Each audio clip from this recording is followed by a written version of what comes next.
Hello दोस्तों, मैं हूं सूर्यकांत, आपका उद्यान मित्र एंडलेस नेचर। इस मेरे यूट्यूब चैनल में मैं आप सबका स्वागत करता हूं। इस वीडियो में आज हम, जिसे हम कॉमनली ट्रैवलर्स पाम कहते हैं, इस पेड़ के बारे में कुछ नई बातें जानेंगे। दोस्तों, इस दिलचस्प पेड़ का बॉटनिकल नेम रवेनाला मेडागास्करेंसिस है, जिसे हम सब commonly travellers palm, east west palm, Ravan केड़ इन नामों से बुलाते हैं। लेकिन सच बात तो यह है कि यह ट्रैवलर्स पाम के पेड़ों का परिवार, जो एरेकेसी परिवार है, उसमें से नहीं है। इसे कॉमनली ट्रैवलर्स पाम के नाम से बुलाने से यह पाम कैटेगरी में नहीं आता, बल्कि स्ट्रेलिडजेआसी परिवार के यह पेड़ बनाना फैमिली और बर्ड ऑफ पैराडाइज फैमिली के सदस्य हैं। इनके हूबहू केले जैसे मिलते जुलते पत्तियों से इस बात को हम आसानी से समझ सकते हैं। इनफैक्ट इन ट्रैवलर्स पाम के पेड़ का ट्रंक हूबहू पाम के पेड़ों के ट्रंक जैसा ही होता है। शायद इसी की वजह से इसे ट्रैवलर्स पाम यह नाम पड़ा होगा, लेकिन फिर भी यह पाम कैटेगरी में नहीं आता।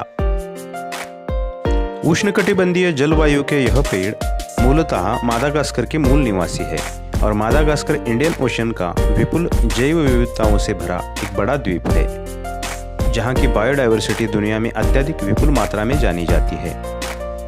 मादागास्कर द्वीप समूह की भूमि लोहा और एल्यूमिनियम जैसे खनिज तत्वों से भरपूर लैटराइट मिट्टी का मुख्य स्रोत है, जिनमें कई प्रकार के पौधे उच्चतम न्यूट्रिशन के साथ फलते फूलते हैं, और उसी जैव विविधताओं में से यह ट्रैवलर्स पाम एक खूबसूरत प्रजाति है।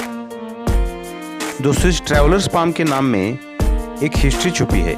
इस पेड़ को ट्रैवलर्स पाम कहने के पीछे एक मुख्य बात यह है कि यह पेड़ अपनी शाखाओं के तनों में वर्षा जल इकट्ठा करता है। बीते हुए समय में बड़े जंगलों में या फिर वर्षावनों में भटके हुए यात्रियों को कहीं भी पानी न मिलने से प्यास की वजह से उनका बुरा हाल होता था। तब इसके नरम ट्रंक में एक छेद करके उससे संग्रहित वर्षा जल निकालकर वे अपनी प्यास बुझाते थे।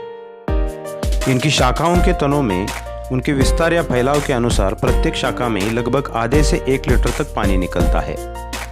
जिन ट्रैवलर्स को इस बात की जानकारी थी, वो इस फॉर्मूले से पानी निकालकर अपनी जान बचाते थे, इसलिए इसे ट्रैवलर्स पाम ऐसा नाम मिला है।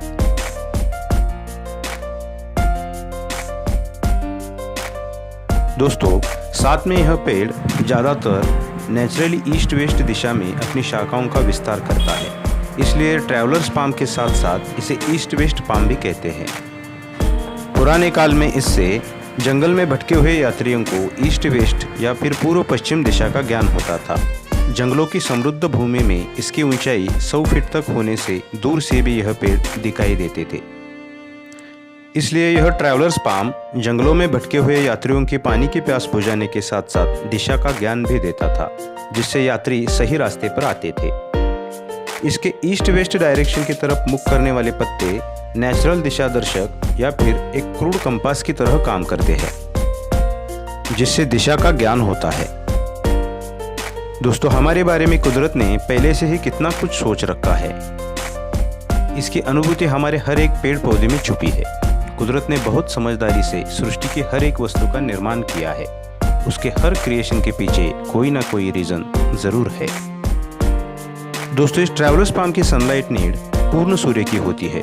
जब तक पौधा छोटा होता है तब पार्शियल सनलाइट या फिर सूरज की आंशिक रोशनी में यह अच्छा बढ़ता है, लेकिन एक बार स्थापित या सेट होने के बाद यह फुल सनलाइट में भी अच्छी तरह सर्वाइव करता है। इनके बड़े चौड़े पत्तों पर प्रकाश संश्लेषण की क्रिया बहुत अच्छी तरह से होती है, इसलिए स्वच्छ धूप वाले या फिर गर्मियों के दिनों में इनकी ग्रोथ सबसे अच्छी होती है। यह ट्रैवलर्स पाम 30 से 40 डिग्री सेल्सियस तापमान में अच्छी तरह से ग्रोथ करते हैं। हाइट में यह ट्रैवलर्स पाम 40 से 60 फीट तक की ऊंचाई तक बढ़ते हैं। यह इनकी एवरेज हाइट होती है, लेकिन इनके नेटिव्स में जंगल की समृद्ध भूमि में कहीं कहीं 100 फीट तक की ऊंचाई पाई गई है, जिससे भटके हुए यात्रियों को यह पेड़ दूर से दिखाई देते हैं। जहां यह ट्रैवलर्स पाम 40 से 60 फीट तक की ऊंचाई तक बढ़ते हैं, वहां चौड़ाई में भी 10 से 15 फीट तक यह फैलते हैं। हालांकि यह परिणाम भूमि की समृद्धता पर डिपेंड होता है।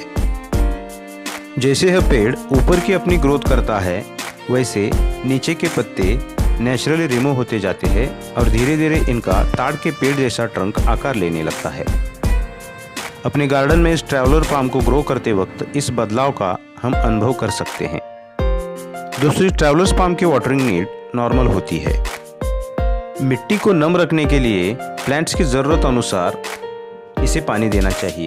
पौधे के रूट्स के पास जल भराव स्थिति या फिर ओवरहेड वाटरिंग कभी नहीं करनी चाहिए। बस इनके रूट्स के पास मिट्टी को मॉइस्ट रखने की ज़रूरत होती है। बारिश या विंटर के सीज़न में उस वक्त की ज़रूरत अनुसार ही इसे पानी देना चाहिए। ज़मीन में लगाए गए ट्रैवलर्स पाम की रूट्स पानी की तलाश में गहराई तक चली जाती है।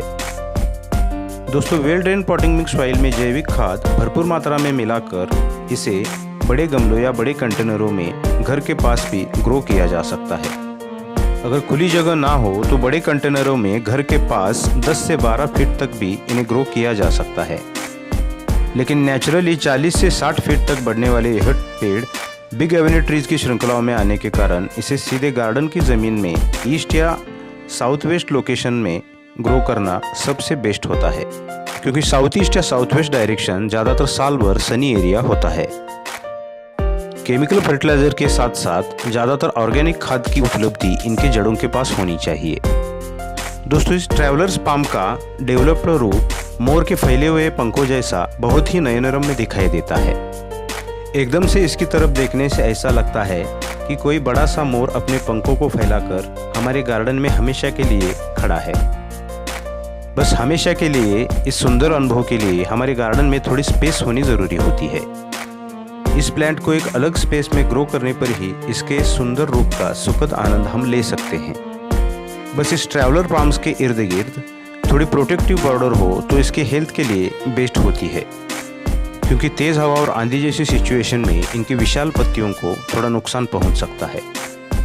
दोस्तों, इस ट्रैवलर्स पाम के फूल बर्ड ऑफ पैराडाइज के फूलों जैसे दिखने में सेम होते हैं, मगर रंग से अलग होते हैं। सबसे पहले इन पर सफ़ेद फूल पैदा होते हैं और फूलों के बाद इन पर भूरे रंग के फल डेवलप होते हैं और इन फलों में सुंदर नीले रंग के इनके बीज होते हैं, जिससे इस प्रजाति का प्रोपोगेशन नेचुरली होता रहता है। इनका प्रोपोगेशन हम बीजों के द्वारा कर सकते हैं, लेकिन सबसे आसान तरीका यह होता है कि इनके मदर प्लांट के पास जो इनके सकर्स या छोटे छोटे शूट्स होते हैं उन्हें रेनी सीजन में अच्छी तरह से निकाल कर किसी और जगह इनको हम आसानी से लगा सकते हैं। बस इनकी जड़ों के पास अच्छी तरह से खुदाई करके इनको निकालना होता है। बीजों द्वारा इनको उगाने की प्रोसेस थोड़ी लेट होती है, इसके लिए पेशेंस चाहिए। दोस्तों, इस ट्रैवलर्स पाम के बारे में एक प्रचलित खास कहावत है। ऐसा कहा जाता है कि इस पेड़ के सामने खड़े होकर सच्चे मन से अगर आप मन से कुछ इच्छा प्रकट करते हो तो वह पूरी होती है। इनफैक्ट यह बात हर एक व्यक्ति के सोच और दृष्टिकोण पर निर्भर करती है, लेकिन फिर भी कहावतें ऐसी ही कभी नहीं बनती। क्या पता कुदरत ने इस पौधे को ऐसी ही कुछ खास गिफ्ट शायद दी भी होगी, क्योंकि नेचर इज़ एंडलेस। दोस्तों, अगर वीडियो अच्छी लगी तो वीडियो को लाइक, शेयर और सब्सक्राइब ज़रूर करें और पास के बेल आइकन को भी प्रेस कर दें, ताकि आगे आने वाली वीडियोज़ की नई नोटिफिकेशंस आपको समय पर मिलती रहेंगी। अच्छा, तो दोस्तों, अगले वीडियो में फिर मिलेंगे एक नए प्लांट के साथ। टिल देन, गुड बाय, ओम साई।